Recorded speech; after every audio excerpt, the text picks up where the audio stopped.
মুগের এঁচোড়টা কাটছি। এই এঁচোড়টা একটা নতুন ধরনের একটা রান্না করব মুগের ডাল দিয়ে। এরকম সেদ্ধ বসিয়ে দিয়েছি, এবারে মুগের ডালটা দিয়ে দেবো। একটু দিয়ে দিলাম, সাইডে হয়ে যাবে। তেল দিয়ে দিচ্ছি,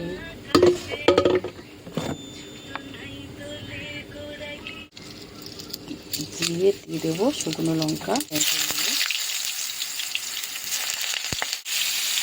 হলুদের গুঁড়ো,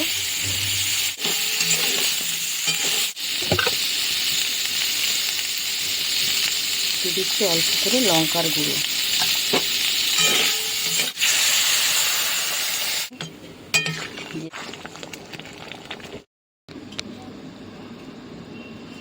এঁচোড়ের ডাল,